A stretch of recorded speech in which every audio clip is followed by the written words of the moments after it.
Amanda got one thing wrong, which is I am terrified of speaking in public. So, the story I'm going to tell you tonight is about a different kind of fear. It's really about personal bravery. So it isn't as scary as some of the other stories you've been hearing. It starts with Mother's Day, 2010, when my mother told me that she had had an abortion. I think Mother's Day is a perfectly good day to do that. We were having lunch with my 3 very young children who were ages 9, 13, and 14. And for some reason, I chose this mother's lunch to explain abortion to them. Not really sure why. I've been really trying. I asked all of them if they remembered. Of course, they didn't, but they did remember this lunch. So I was explaining this is a very important thing for women, for their freedom, for their humanity. And then all of a sudden, Jonesy, which is what I call my mother in public at least, piped up and said, "I had an abortion." And we were all a little stunned. It was kind of a TMI moment. And I said, "Well, when? Was this illegal? Was it before Roe v. Wade in 1973? And she said, yes. And I went to London. And I realized, well, of course, that's what women of privilege who had enough money to have a safe doctor give them an abortion before 73 would do. It was better than going to Mexico or a dangerous back alley. And then we never talked about it again. It was sort of a weird taboo subject. And I think she had me on the defensive, and I didn't really know what to do about it. So I filed this away back in 2010 and forgot about it. Fast forward to 2.5 months ago, I published a book, which Amanda told you about, it's an oral history of the women's liberation movement. And it takes place between 1963 and 73. And I interviewed about 120 women who were between ages 75 and 95. And I interviewed the founders of Our Bodies Ourselves and the original 9 tennis players who, with Billie Jean King, did their own thing. The first woman to run the Boston Marathon illegally in 1966. I interviewed feminist lawyers, members of Red Stockings and Witch, women from all over the country. And I asked every single one of them, did you have an abortion? And surprisingly, most of them had had multiple abortions. And I made sure to pry as much as I could to find out where was it, who provided it, how much did it cost, what was your experience like? And they were, of course, harrowing stories. Francis Beale had a young, man who probably wasn't a doctor give her an abortion on a kitchen table. She was 17, almost bled out, got to Harlem Hospital in time to have her life saved.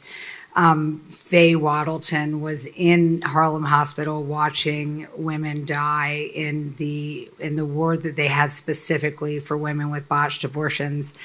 And there were so many more that I don't need to tell you all the details about. But they were grueling and awful, and everyone was taking their lives into their hands. But 1 million women a year were having illegal abortions, and about 1,000 of them were dying every year. And it was a healthcare crisis because the sexual revolution was revving on in the 60s, but birth control was very hard to come by.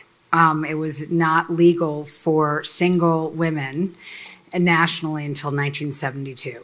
So everyone had to slip on wedding rings, pretend they were married, and con their doctors into giving them birth control. And a lot of people didn't get around to doing that.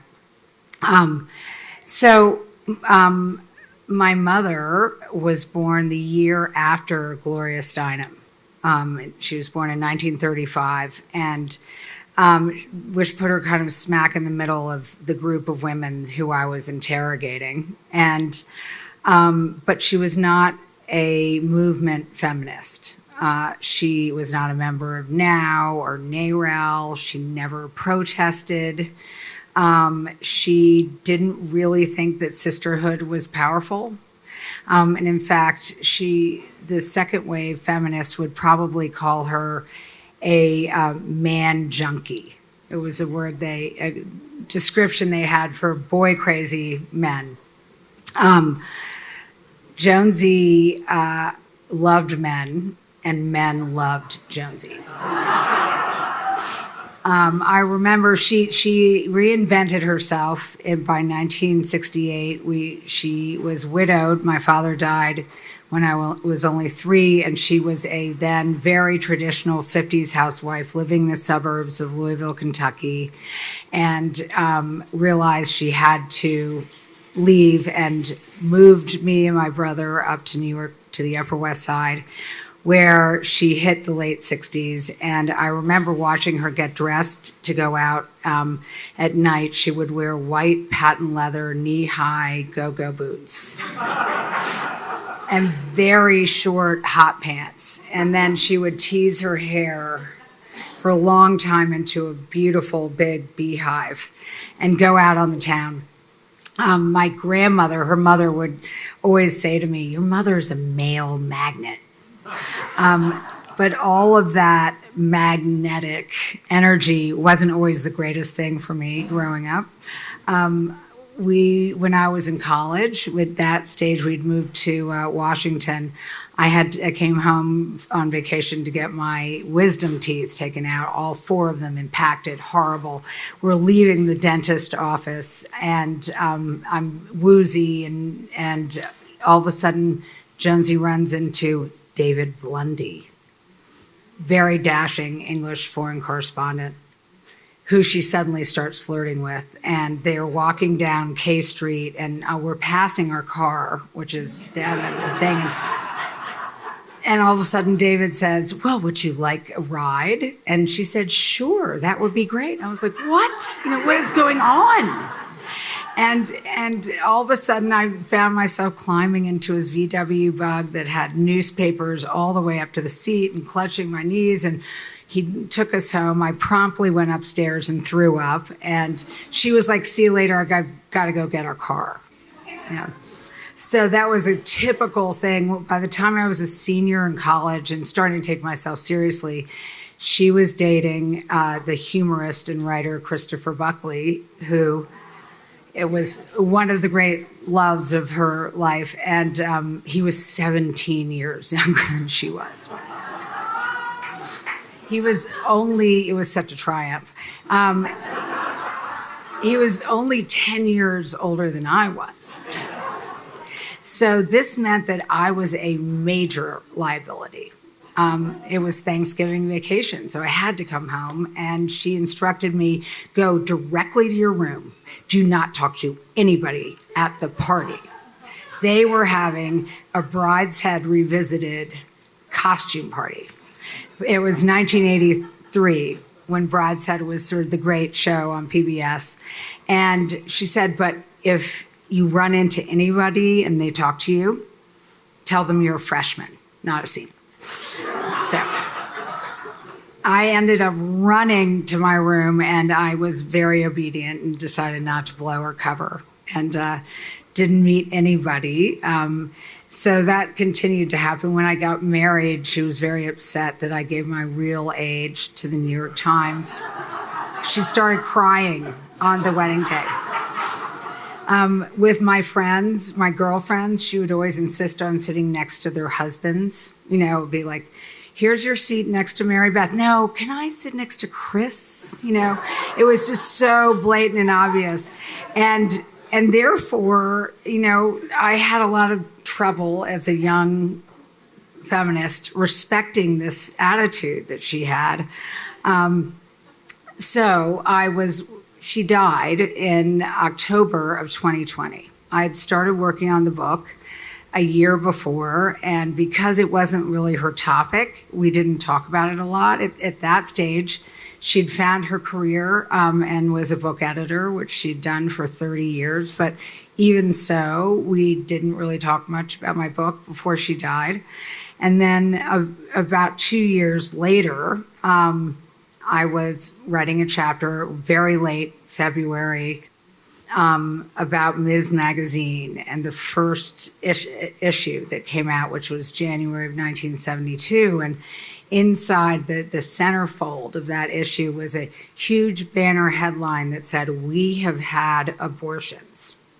And I knew that Billie Jean King had lent her name to this list, and she was getting a lot of bad press. All of her press conferences, she was the #1 tennis player at the time for women. And at every press conference, she was dogged, and people would accuse her of having an abortion just to make more money on the circuit. And it was horrible for her. And so I thought I should print this out and see who else is on this list. But before I did that, I read I call this the Be Not Afraid list. This was the manifesto that came before the 53 names. To save lives and to spare other women the pain of socially imposed guilt, 53 respected women residents of the United States have volunteered to begin the American Women's Petition. Because of the social stigma still wrongly attached to abortion, many women in public life or with husbands in public life have felt unable to join us. We are mostly women active in community work or in the arts, but we invite all women from every walk of life to help eliminate this stigma and call for the repeal of archaic and inhumane abortion laws. By joining us in this petition, the complete list will be sent to the White House and to every state legislature. By the next edition, 1,425 women had added their names to this important petition that is kind of iconic and now taught in a lot of women's gender studies classes. So I printed out the PDF and started reading the names. They were alphabetical. First name, Eve Auchincloss, Sunny Aurelio, Lorraine Beebe, and then Joan Bingham. My mother was on this list. And I screamed, fell off my chair. My poor husband, who was in the office next door, thought something awful had happened. And I was just so amazed that she had done this. And it was as if she'd crawled out of her grave with her hand and shook me by the collar and said, "You know what? You have been selling me short, kid." And I actually am a feminist too, but we come in all sizes and shapes. And I realized that I had not seen her really fully for who she really was as the class. And I had interviewed 120 women, asked them all about their abortions, but hadn't even asked my mother.